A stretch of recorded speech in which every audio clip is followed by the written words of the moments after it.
ایک بار ایک شریر یہودی نے محض شرارت میں حضرت محمد صلی اللہ علیہ وسلم کی خدمت میں کھجور کی ایک گٹھلی پیش کی اور یہ شرط رکھتے ہوئے کہا کہ اگر آپ آج اس گٹھلی کو مٹی اور پانی کے نیچے دبا دیں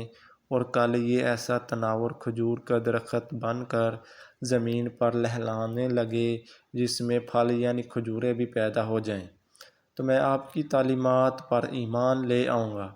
گویا مسلمان ہو جاؤں گا۔ رسول مکرم صلی اللہ علیہ وسلم نے اس کی یہ شرط تسلیم کر لی اور ایک جگہ جا کر آپ صلی اللہ علیہ وسلم نے اس گٹھلی کو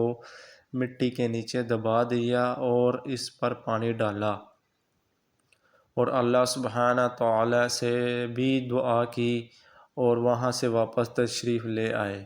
اس یہودی کو دنیاوی اصولوں کی کسوٹی پر یقین کامل تھا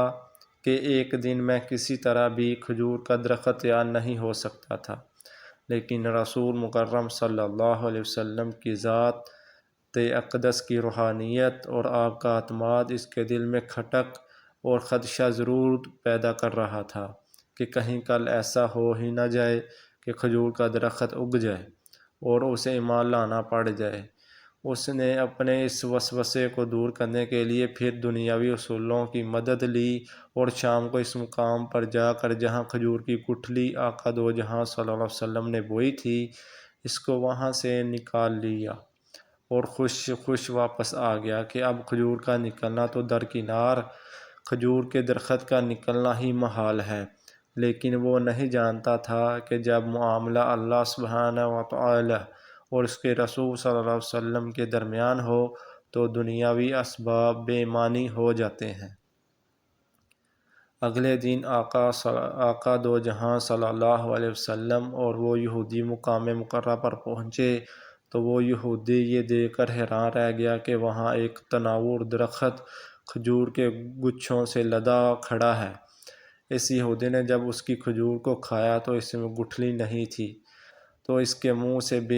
بے اختیار نکلا، اس کی گٹھلی کہاں ہے؟ مرقوم ہے کہ اس موقع پر رسول اللہ صلی اللہ علیہ وسلم نے فرمایا کہ گٹھلی تو تم نے کل شام ہی نکال لی تھی، اس لیے گٹھلی تو کھجور میں نہیں ہے، البتہ تمہاری خواہش کے مطابق کھجور کا درخت اور کھجور موجود ہے۔ کہا جاتا ہے کہ وہ یہودی اللہ سبحانہ وتعالی کے اذن سے رسول اللہ صلی اللہ علیہ وسلم کے اس معجزے کو دیکھ کر مسلمان ہو گیا۔ اس واقعے کے بعد سے آج تک بغیر گٹھلی والی معجزاتی کھجور مدینہ منورہ میں خوب اگتی ہے، دکانوں پر فروخت بھی ہوتی ہے۔ اس کھجور کا اصل نام سکھل ہے، اسے سکھل بھی کہتے ہیں، اور اگر آپ کو نام یاد نہ بھی رہے تو آپ اسے بے دانہ کھجور کہہ کر بھی طلب کر سکتے ہیں۔ اب بہت زیادہ علم رکھنے والے بالخصوص نباتیات کے ماہرین یہ بھی پوچھیں گے کہ جب سکھل کھجور میں گٹھلی نہیں تو اس کی مزید کاشت 1400 سالوں سے کیسے ہو رہی ہے؟ تو بتانے والوں نے بتایا ہے کہ اس کے سوکھے پتے کھجور کے باغوں میں مٹی میں مدغم ہو کر نئے پودوں کی بنیاد بن جاتے ہیں۔ اس ویڈیو کو دیکھنے کے لیے میرا چینل سبسکرائب کریں۔ جزاکم اللہ خیرا۔